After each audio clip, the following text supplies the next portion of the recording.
এবার রাজবাড়ির গোপন রহস্য ফাঁস। ফুলকির জেদের কাছে ছোট রানীর ক্ষমতা মুখ থুবড়ে পড়ল।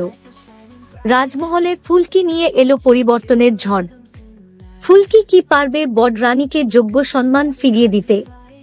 জি বাংলার ফুলকি তে আজকের পর্বের শুরুতেই দেখা যায় ছোট রাজা মশাই চলে যেতেই ফুলকি গুপ্ত সুড়ঙ্গের ভেতরে ঢুকে পড়ে। কিছুদূর যেতেই পথ শেষ হয়ে যায়, ফুলকি বুঝতে পারে না কি করবে। এমন সময় লক্ষ্য করে একটা হাতল, যেটা টানতেই খুলে যায় নতুন একটা পথ, যেটা দিয়ে বেরোতেই ফুলকি গিয়ে পৌঁছায় বড় রানীর ঘরে। অন্যদিকে ছোট রানী এমনিতেই রাগ ফুলকির জন্য, তাই রায়চৌধুরী বাড়ির সবাই ক্ষমা চান ফুলকির হয়ে। অনেকক্ষণ ফুলকি আর রোহিতকে দেখতে না পেয়ে সবাই খোঁজ শুরু করে।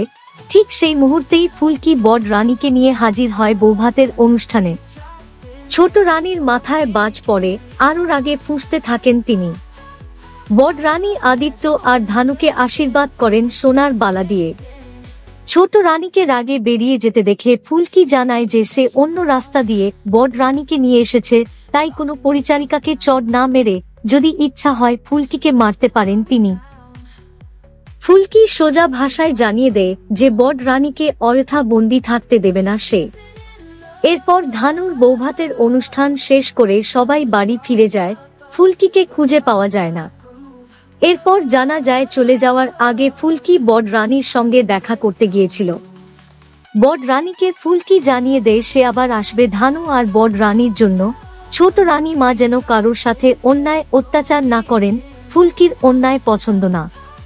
রানী জানতে চায় ফুলকি কিভাবে বড় রানীর ঘরে গেল। ফুলকি বলে ছোট রাজা মশাই তাকে গুপ্ত সুড়ঙ্গের সন্ধান দিয়েছিল, সেখান থেকেই গেছে সে।